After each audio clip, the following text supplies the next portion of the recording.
माननीय डाक्टर बाबुराम भट्टराई।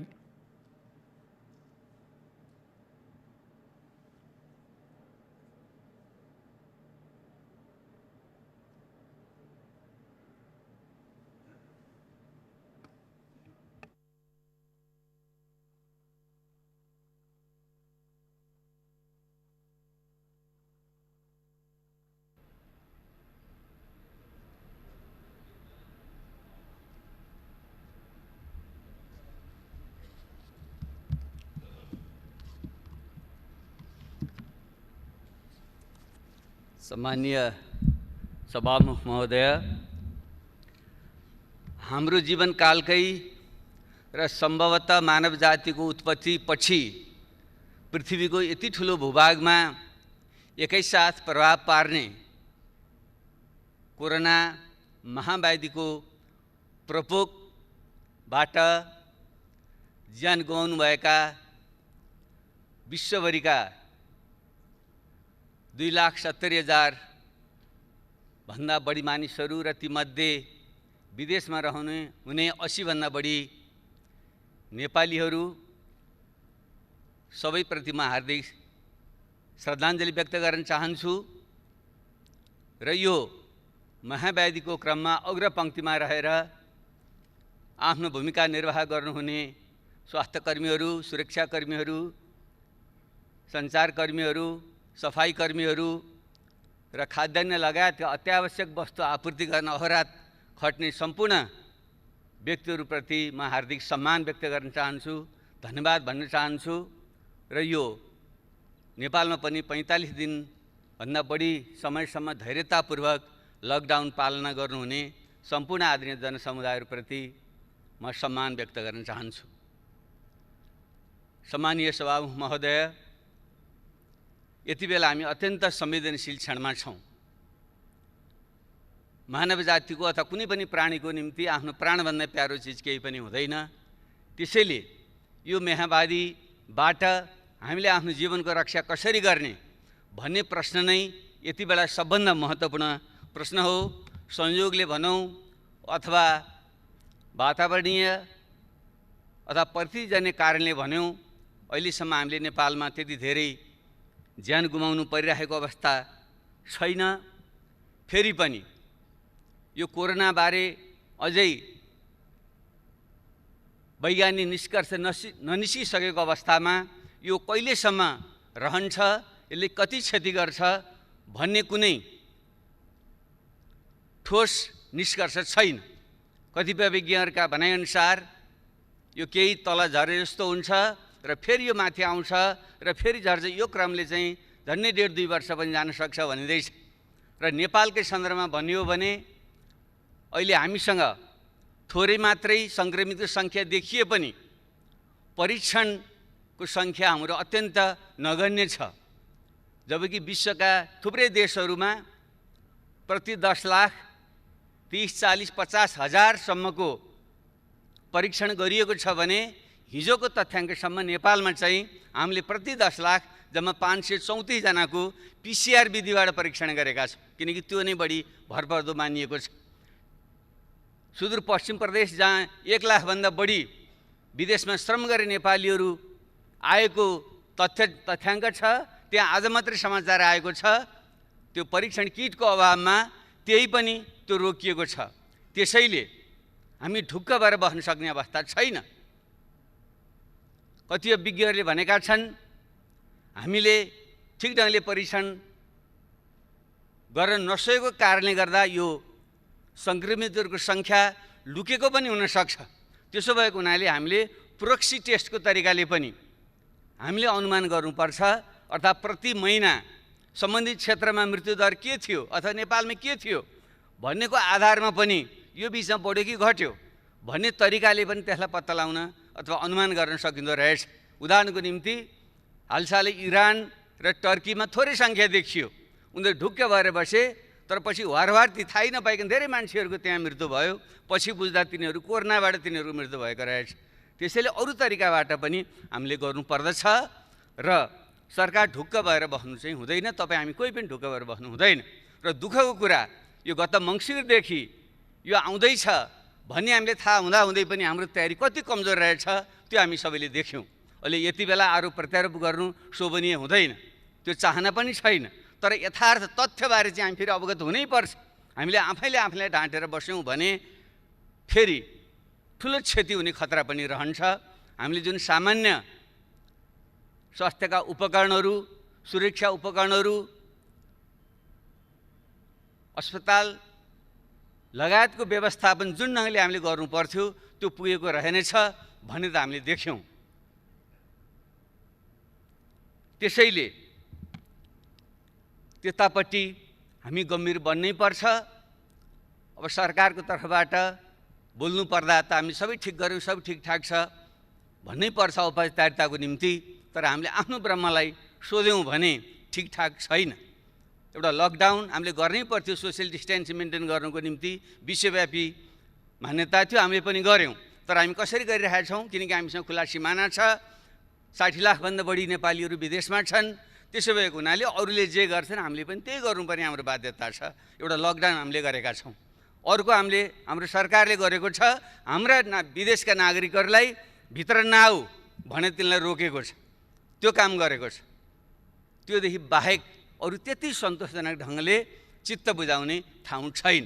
यसबारे चाहिँ सरकारको ध्यान पुग्नेछ भन्ने म विश्वास दिलाउन चाहन्छु।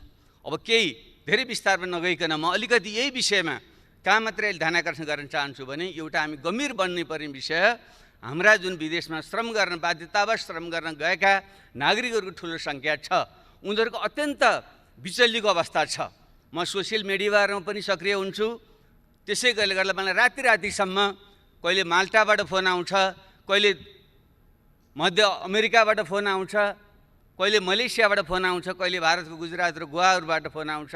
हामी अल्पत्र पऱ्यौँ। त्यहाँको सरकारले भन्छ तिमीहरू जाऊ, जस्तै गोवाको सरकारले अस्ति मात्रै सूचना जारी गरेर तिमीहरू हिँड यहाँबाट, हामी रेल ल्याउँछौँ, त्यहाँ बसेर तिमीहरूको सिमानासँग पुर्याइदिन्छौँ भनेको छ। तर हाम्रो सरकारले त्यसबारे चाहिँ ठोस निर्णय गर्न सकेको छैन। मैले त्यसलाई सेयर पनि गरेको थिएँ, सरकारले पक्कै पनि थाहा छ यो विषयमा। तर उनीहरू अहिले पनि अल्पत्र परेर बसेका छन्। आज मात्रै एउटा भिडियो भाइरल भएको छ, तपाईँहरू सबैले हेर्नुभएको होला। एकजना डाक्टरले सेयर गर्नुभएको भिडियोलाई मैले ट्विटरमा पनि सेयर गरेको थिएँ। त्यो सुनौँ, सबैले सुनौँ, हेरौँ एकचोटि। त्यसबाट पनि हाम्रो आत्मा पग्लिएन, आँखाबाट आँसु आएनन् भने हामीले आफैलाई सोध्नुपर्छ, हामी मानव हौँ कि होइनौँ? एउटा नेपालीले हात जोडेर भनिराखेको छ कहाँ जाउँ, म जाने ठाउँ छैन, बस्न देऊ भनिराखेको छ। उसलाई त्यहाँ हप्काइएको छ, हामीले बोलेर आएको हो, तिमी आफै आऊ, तिमीलाई हामीले कसरी पाल्न सक्छौ, जान्छौ जाऊ भनिराखेको छ। ऊ बिचरा हात जोड्यो भने चाहिँ म कहाँ जाने ठाउँै छैन। यस्तो नेपालीहरूको यस्तो अवस्थामा हामीले सब ठिकठाक छ भनेर भन्न मिल्छ?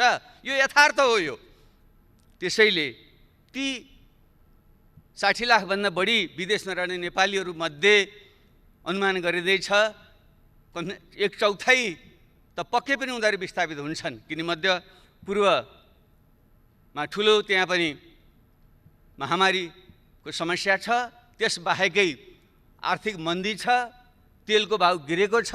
त्यो कारणले गर्दा रोजगारी गुमेर 15-20 लाख नेपाली यो वर्षभित्र नेपाल फर्कनेवाला छन्। र प्रत्येक वर्ष थपिने 5 लाख नेपाली युवाहरूको बेरोजगारी त्यहाँ थपिँदा तिनको व्यवस्था हामीले ठिक गर्न सकेनौँ भने के हुन्छ? त्यतापट्टि अहिले नै ध्यान दियोस् भन्ने म आग्रह गर्न चाहन्छु। तिमीहरू नआऊ भनेर सुख पाइँदैन। हाम्रो संविधानले भनेको छ कोही पनि नेपालीलाई देश निकाला गरिने छैन। यो त देश निकाला गरे जस्तो, नआऊ भन्नु त्यही हो नि। हाम्रो संविधानको धारा 45 त्यही भन्छ, उताबाट जाऊ भनेको छ, हामी नआऊ भनेका छौँ। त्यो हाम्रो आफ्नै अनागरिक बनाउने हामीले।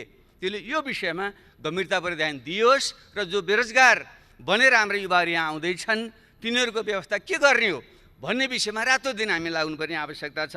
त्यतापट्टि ध्यान दियोस्। र यो बिचमा केही अरू पनि गम्भीर प्रकृतिका कमजोरीहरू भए।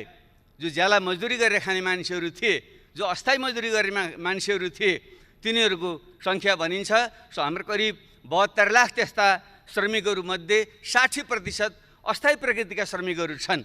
अर्थात् 40-50 लाख त्यस्ता अस्थायी प्रकृतिका श्रमिकहरू जो गाउँबाट विस्थापित भएर सहर पसे र हामीले कुनै व्यवस्था नगर्दाखेरि उनीहरू रुँदै गर्भवती महिलाहरू कुन बेहाल अवस्थामा रुँदै उनीहरू गाउँ फर्के, तपाईँ हामी सबैले देखेका छौँ। अनि के त्यतापट्टि हाम्रो कर्तव्य बन्दैन, सरकारको कर्तव्य बन्दैन? हामीले त्यसबारे के गर्यौँ? तिनीहरूलाई सम्बन्धित ठाउँमै व्यवस्था गर्न सक्नु पर्थ्यो।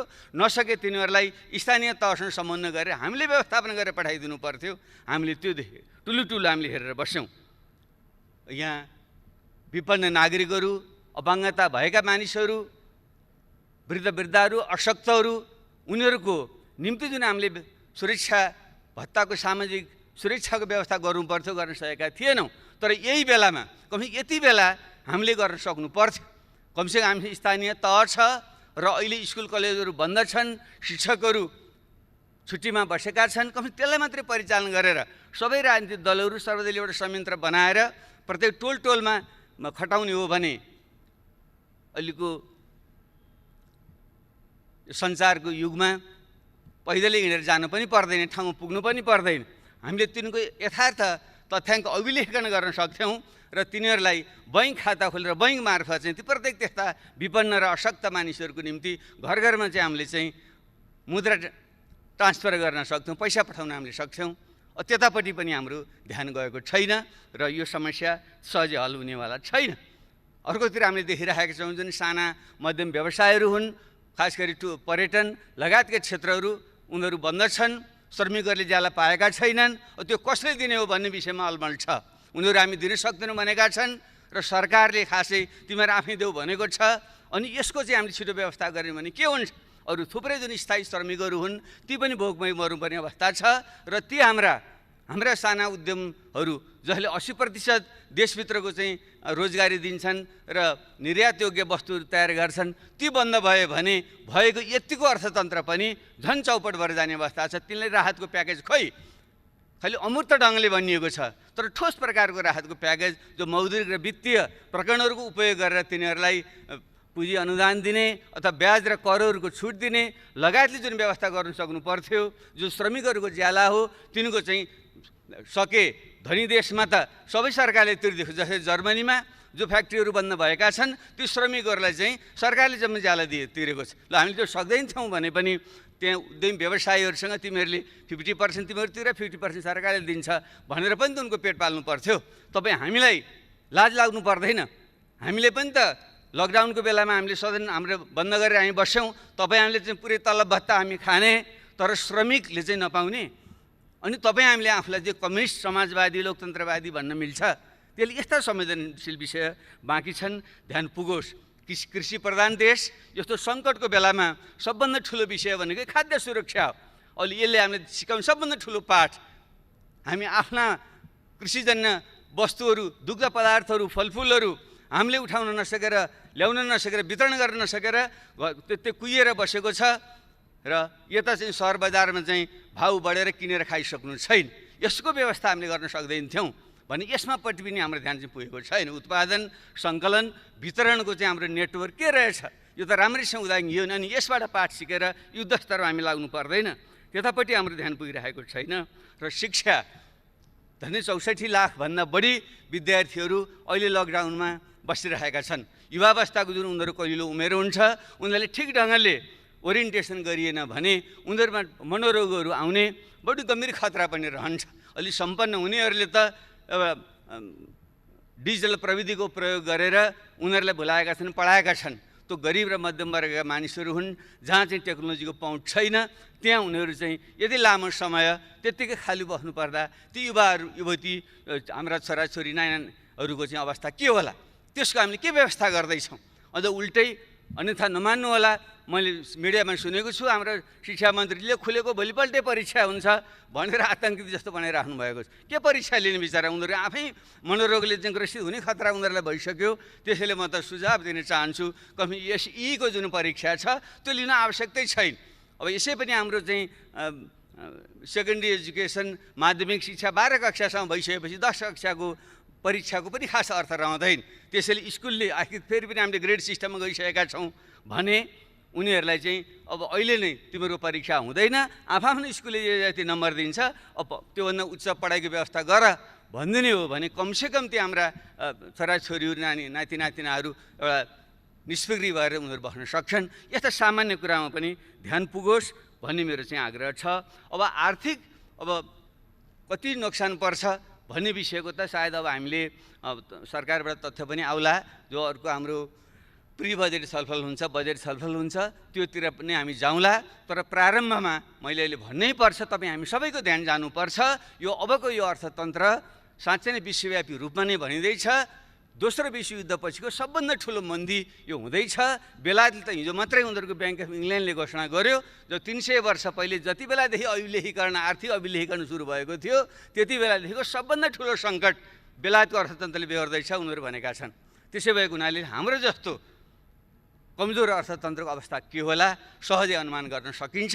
र 2 खर्बदेखि 5 खर्बसम्म हाम्रो अर्थतन्त्रमा नोक्सान हुन्छ भन्ने चाहिँ अनुमान छ भने त्यसको निम्ति हामी तयारी हामी कसरी गर्छौँ र मुख्य रूपमा त्यो 20-25 लाख जो युवाहरू बेरोजगार युवा थपिन्छन् तिनको व्यवस्था कसरी गर्छौँ, खाद्य जुन अभाव हुँदैछ त्यसको निम्ति कृषिलाई कसरी पुनर्जागरण गर्छौँ, स्वास्थ्य सम्बन्धी हाम्रो कमी हामीले देखिसकेका छौँ। त्यसैले यो रोजगारी केन्द्रित भएर, कृषि केन्द्रित भएर, शिक्षा र स्वास्थ्य केन्द्रित भएर हाम्रो चाहिँ यो वर्ष चाहिँ हामीले नीति कार्यक्रम र योजना बजेट ल्याउनु पर्छ। त्यो विषयमा चाहिँ हामीले फेरि हामी बाँकी उसमा हामी छलफल गरौँला। अब अन्तर्राष्ट्रिय हिसाबले पनि यसले ठुलो चाहिँ एउटा परिवर्तन चाहिँ ल्याउँदैछ। कतिपयले भनिँदैछ अब पश्चिमको वर्चस्वको युग सिद्धियो र पूर्वतिर आयो पनि भनिँदैछ। आजको भोलि नआउला, तर प्रष्ट सङ्केत के देखियो भने अब विश्वमा चाहिँ अब चाहिँ आर्थिक केन्द्र पनि अब चाहिँ फेरिन्छ। त्यसले गर्दा लगानीका क्षेत्रहरू पनि फेरिन्छन् र भ्यालु जुन चेन हो, मूल्य श्रृङ्खला हो, त्यो पनि भत्किन्छ। त्यो हिसाबले हामी ठिक ढङ्गले बुद्धि पुर्याउन सक्ने हो भने खास गरी चीन र अमेरिका बीच जुन शीतयुद्ध, नयाँ ढङ्गको शीतयुद्धको देखिने सम्भावना देखिँदैछ र भारतसँगको चाहिँ हाम्रो जुन खुला सिमाना आदिको कारणले आर्थिक रूपमा चाहिँ बढी हामी अन्तर सम्बन्धित पर निर्भर जङ्गको छौँ। त्यसैले चीन, अमेरिका, भारतसँग चाहिँ यो नयाँ प्रकारको चाहिँ एउटा सम्बन्ध विकास गरेर भूराजनीतिको सन्तुलन गर्दै त्यो सङ्कट पछिको पुनर्निर्माणमा चाहिँ हामीले चाहिँ त्यहाँबाट विस्थापित भएका लगानीका जुन सम्भावना हुन्छन् हाम्रो देशमा आकर्षित गर्ने र हामीले नयाँ बनेका जुन मूल्य श्रृङ्खलाहरू हुन्छन् त्यसमा चाहिँ पेगिन गरेर त्योसँग जोडेर हाम्रो अर्थतन्त्रको नयाँ ढङ्गले चाहिँ विकास गर्ने पनि सम्भावना हुनसक्छ। त्यस हिसाबले पनि हाम्रो ध्यान पुगोस्। र अब मेरो एउटा आग्रह के छ भने हामी सबै देशभक्त हौँ।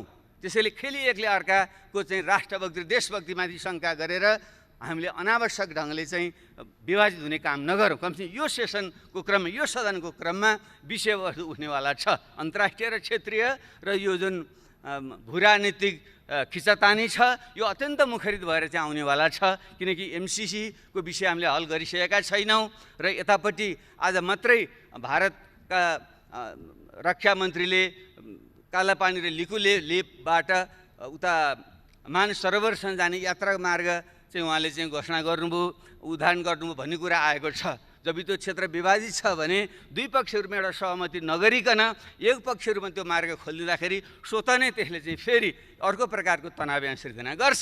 यस्ता कुराहरूमा पनि हामीले राष्ट्रिय सहमति बनाएर एउटै आवाज बोल्ने र सरकारले सबैको विश्वास लिएर जाने गर्न सक्यो भने आगामी दिन यो सङ्कटलाई अवसरमा बदल्न सक्छौँ। नत्र यो खिचातानी तानातानीमा चाहिँ हामी चाहिँ झन् खराब अवस्थामा पर्न सक्छौँ। त्यतापट्टि ध्यान पुगोस्। र म अब एउटा अन्तिम र अति गम्भीर विषय चाहिँ म के भन्न चाहन्छु भने फेरि पनि अन्ततः पोलिटिक्स इन कमान्ड भन्ने गरिन्छ।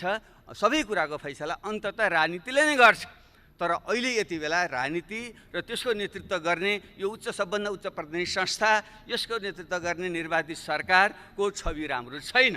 तपाईँ हामी सबै पनि अहिले मान्छेहरूको एउटा हामीले बोलेको कुरा कसैले पनि अहिले विश्वास गर्दैन। राजनीतिज्ञ, सांसद आदि भनेकै सबै भ्रष्ट, गैर जिम्मेवार, सत्तालोलुप, पदलोलुप भन्ने खालको जुन एउटा बिम्ब बनेको छ यो अत्यन्त खतरनाक छ।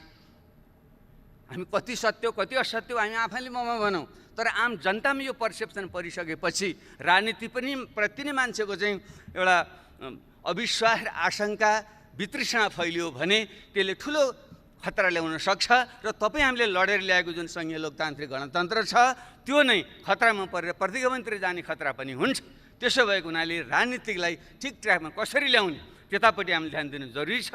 तर यो बिचमा पूर्ववक्ता साथीहरूले पनि सङ्केत गरिसक्नुभयो र अत्यन्त गम्भीर प्रकृतिका घटना घटेकै हुन्। हामी यस्तो मानवीय प्रश्नमा केन्द्रित हुने बेलामा हाम्रो देशको चाहिँ प्रमुख कार्यकारी नेतृत्व, सरकारको नेतृत्व रातभर पार्टी फुटाउने षड्यन्त्र गरेर बस्छ र संवैधानिक अङ्गहरू कब्जा गरेर आफ्नै मन खुसीले संवैधानिक अङ्गहरूका नियुक्तिहरू गरेर एउटा निरङ्कुशतातिर देखेर लान सक्छ भन्ने खालको जुन एउटा भाव पैदा भएको छ, जुन एउटा सोच विचार र प्रवाह भएको छ, यो चाहिँ हाम्रो लोकतन्त्रको निम्ति शुभ सङ्केत होइन।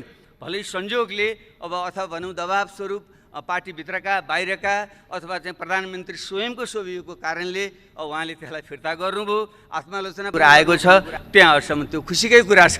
तर समस्या त्यतिले हल चाहिँ हुँदैन। आखिर किन यस्तो बेलामा त्यही आफ्नो बहुमत सरकार छँदै त्यो पार्टी फुटाउने अध्यादेश किन जारी गर्नु पर्यो र संवैधानिक अङ्गमा हामीले ब्यालेन्स गर्नकै निम्ति भनेर हामीले त्यो चाहिँ एउटा निष्पक्ष रहोस् भनेर प्रमुख प्रतिपक्षी नेता लगायतको उपस्थितिमा भयो भने मात्रै त्यो स्वतन्त्र निष्पक्ष रहन्छ भनेर सल्लाह गरेर हामीले राखेको हो नि भने त्यसलाई भत्काउने पनि किन काम भयो भने यसले एउटा ठुलो अनिष्टको सङ्केत गर्छ। यसतर्फ चाहिँ त्यत्तिकै फिर्ता लिइहाल्ने भइगयो भनेर मात्रै यसलाई छोड्न सकिने विषय होइन। जबकि यदि अध्यादेश मार्फतै ऐन कानुन सम्झौता गर्नु थियो भने त अरू ठुला मुद्दा थिएनन्। शान्ति प्रक्रियाको त्यति ठुलो भाग टिआरसी र बेपत्ता आयोग जस्ता महत्त्वपूर्ण विषय अझै टुङ्गिया छैनन्। भर्खरै भन्नु अब पनि बल्ल त्यसबारे सहमति र विधेयक आउँछ कि भन्ने कुरा भइरहेको छ। 13 वर्ष भइसक्यो, 6 महिनाभित्र हल गर्ने भनेको कुरालाई हामीले हल गर्न नसक्ने, त्यसमा सहमति गरेर अध्यादेश ल्याउन सकिँदैन थियो। म त त्यो अपेक्षा गरिरहेको थिएँ। टिआरसी र बेपत्ता आयोगलाई छिटो सम्पन्न गर्ने पुरा गर्ने ढङ्गले आइदिएको भए हामी सबैले चाहिँ त्यसलाई स्वागत गर्थ्यौँ। त्यसरी नै संवैधानिक आयोगलाई अझै जुन हाम्रो चाहिँ अङ्गहरू कमजोर भएका छन् तिनलाई बलियो बनाउनुको निम्ति अझ जनलोकपालै ल्याउँ भन्ने गरेर चाहिँ एउटा अध्यादेश ल्याउनु खोजेको भए हामी सबैले समर्थन गर्थ्यौँ। अनि यो देशका मधेसी थारू आदिवासी जनजाति लगायतले यो संहिता पहिचानमा आधारित भएन, सही अर्थको यो संहिता भएन, एउटा प्रशासनिक संहिता भयो भन्ने जुन आवाज उठाइरहेका छन् र शासकीय स्वरूपबारे हामी सबैले यो अपूर्ण छ, निर्वाचन प्रणाली अपूर्ण छ, महिलाहरूबाट नागरिकता दिने अधिकार अपूर्ण छ भनिरहेका छौँ भने त्यसलाई संशोधन गर्नको निम्ति ल्याइदिएको भए के हुन्थ्यो? हामी सबैले 100% हाम्रो सहमतिबाट जान सक्थ्यौँ। त्यसैले यसरी जुन एउटा उल्टो दिशातिर जुन राजनीति प्रभाव हुन खोजेको छ यो अत्यन्त गम्भीर छ र यसलाई विशेष ढङ्गले ध्यान दियोस् भन्ने म आग्रह गर्न चाहन्छु। अब यसैमा अझै पार्टी फुटाउने विधेयक बेठी त छँदै थियो र एउटा पार्टीलाई फुटाउनको निम्ति ल्याइयो भनेर प्रधानमन्त्री स्वयंले आफ्नो पार्टीको बैठकमा भन्नुभयो भन्ने जुन अखबारमा आएको छ त्यो बन्यो भने ठुलो नैतिक प्रश्न भएन, ठुलो नैतिक प्रश्न भयो नि। एउटा देशको प्रधानमन्त्री सबैको अभिभावक हो, यो लोकतन्त्रको रक्षक हो नि, प्रमुख रक्षक। यदि उसैले अर्को पार्टी फुटाउनलाई मैले यो अध्यादेश ल्याएँ भन्नुभएको हो भने त गम्भीर प्रश्न हो नि, त्यहाँदेखि यो नैतिकताको विषय भन्दैन। र पछि जो सांसदको कुरा आयो, ल ठिक छ कति स्वेच्छाले आउनुभयो होला, कतिजनाले बेलै पाटो, तर एउटा कमन सेन्सले पनि भन्छ नि लकडाउनको बेलामा यहाँदेखि महोत्तरी अथवा त्यहाँ सर्लाही लगायत थुप्रै जिल्लाहरूमा चाहिँ धनुषा लगायतका जिल्लाहरूमा चाहिँ पुगेर सांसदहरूलाई चाहिँ यहाँ ल्याउनु किन पर्यो? रातारात भर्खरै निवृत्त भएका प्रहरीका प्रमुख, सरकारको अत्यन्त निकट मान्नुभएका व्यक्तित्वहरू उहाँ किन जानुभयो होला? न उहाँको कुनै नातागोता छ, न कुनै बिहाबारी छ, न मर्नु पर्नु छ, त्यो किन जानुभयो होला? उहाँ ल राति किन ल्याउनु भयो होला? यो कमन सेन्स कुरा होइन। अब यसैले पनि ढाकछोपरे होइन भन्न मिल्छ। ल त्यसैले हामीले भन्यौँ यो बदलाको भावनाले भने होइन, तर कानुनी प्रक्रियाबाट यसलाई हल होस्, लोकतन्त्र रक्षा होस्, विधिको शासन होस् भनेर म आफै स्वयं पूर्व प्रधानमन्त्री धेरै साथीले पनि तपाईँ किन यस्तो हल्का भएको, किन गएको त्यो प्रहरीमा मुद्दा लिनु भनिरहनु भएको साथीहरूले, किन म सुरक्षाको निम्तिमा गइरहेको थिएँ, साथीहरू डराइरहनु भएको थियो। ल त्यसरी म त जेसुकै भए पनि अहिले मूर्ख पनि ठान्नुहोस्, हिजो अहिले जनयुद्ध गरेर आएको हुनाले त्यो अलिकति पनि परेर होला, मरिन्छ जाउँ भनेर म गएकै हो। तर त्यहाँ त्यो त कुनै पनि ढङ्गले एउटा जाहेरी पनि नलिने भन्ने हुन्छ। पूर्व प्रधानमन्त्री, पूर्व प्रधानमन्त्री र 1 दर्जन मन्त्री र सांसदहरू भएर जाँदाखेरि पनि प्रहरीले जाहेरी लिँदैन। किन लिनुहुन्न भन्दा लिन्न मात्रै भन्नुहुन्छ बिचरा, उहाँ आतङ्कित हुनुहुन्छ। किन लिनुहुन्न भने म लिन्न, किन लिनु 3 चोटिसम्म म लिन्न भन्नुहुन्छ उहाँले। अनि के गर्नु पर्यो त भने त्यो त ऐनमै लेखाएको छ नि, त्यहाँ यसपछि हामीले नलिएपछि कहाँ जानुपर्ने त्यहीँ जानुहोस् अरे भने यसरी चाहिँ आतङ्कित बनाएर संस्थाहरू सबै भत्काएर अनि देश बन्छ, लोकतन्त्र बलियो बन्छ। अब योभन्दा अझ गम्भीर कुरा के भयो भने अनि त्यसपछि के गर्ने? उल्टे हामीमाथि नै जो पीडित छ तिनीमाथि नै मुद्दा लगाइदिने र अनि विभिन्न ढङ्गले परोक्ष प्रत्यक्ष ढङ्गले पहल गर्ने। अब फच्चे गरौँ, तपाईँले नि फिर्ता लिनुहोस्, म पनि तपाईँ विरुद्ध फिर्ता लिन्छु। यही हो लोकतन्त्र। यो त गाउँमा उहिले हामी सुन्थ्यौँ नि, गाउँमा त्यस्तै खालका फटा खालका मानिसहरूले जो पीडित छ अनि त्यसैलाई मुद्दा लगाइदिने अनि त्यसपछि चाहिँ वाक्क दिक्क भएर अनि चाहिँ लो तेरो मुद्दा फिर्ता लिएँ भन्ने अनि आफ्नो उत्पीडन कायम राख्ने भने यही हो हाम्रो लोकतन्त्र, यही हो हाम्रो समाजवाद।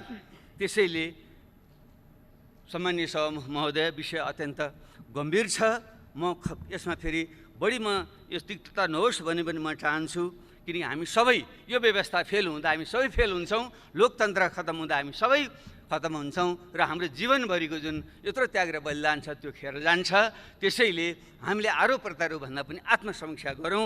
म सम्माननीय प्रधानमन्त्रीज्यूलाई आग्रह गर्न चाहन्छु, उहाँले यदि साँच्चै नै आत्मनिरीक्षण र आत्मालोचनाको प्रक्रिया सुरु गर्नुभएको हो भने उहाँले यो गम्भीर जुन गल्ती कमजोरी र एकहदसम्म उहाँको समलता अथवा उहाँको निकटताको संलग्नतामा गम्भीर लोकतन्त्र विरोधी गतिविधि चाहिँ हरकत भएको छ, कानुन विरोधी गतिविधि भएको छ, त्यसको चाहिँ एउटा तार्किक निष्कर्षमा पुर्याउनै पर्छ र त्यसलाई कुनै पनि प्रकारले संरक्षण चाहिँ दिनु चाहिँ हुँदैन र कानुनी तरिकाले त हारजित गर्न पनि सकिन्छ। आश र त्रास देखाएर संस्थाहरूलाई प्रभावमा पारेर यताको कुरा उता पनि पार्न सकिन्छ, तर राजनीतिमा नैतिकता भन्ने कुरो धेरै ठुलो कुरो हुन्छ। त्यसले सामान्य प्रधानमन्त्रीज्यूको जुन खालको उचाइ उहाँले प्राप्त गर्नुभएको छ, उहाँसँग मेरो चाहिँ विनम्र आग्रह छ, हामीले सत्तामा कति समय बस्यौँ भन्ने आधारमा मान्छेले मूल्याङ्कन गर्दैन। यो देशमा धेरै 38 जना प्रधानमन्त्री भइसके कसो सम्झना गर्छ मान्छेले? बिपी कोइराला 1 जनाको मान्छेले सम्झना गर्छ, अरू धेरैको त नाम पनि आउँदैन। म पनि प्रधानमन्त्री भइ टोपलेको मान्छे, मलाई थाहा छैन कति बेलासम्म मान्छेले सम्झन्छन्। त्यसले कुर्सीमा बस्दैमा पद ठुलो होइन, मान्छेले के सत्कर्म गर्यो त्यसको आधार। महात्मा गान्धी कहिले कुर्सीमा बसेनन्, उनलाई सम्झन्छन् मान्छेहरूले। जयप्रकाश नारायण कहिले बसेनन्, उनलाई सम्झन्छन् मान्छेले।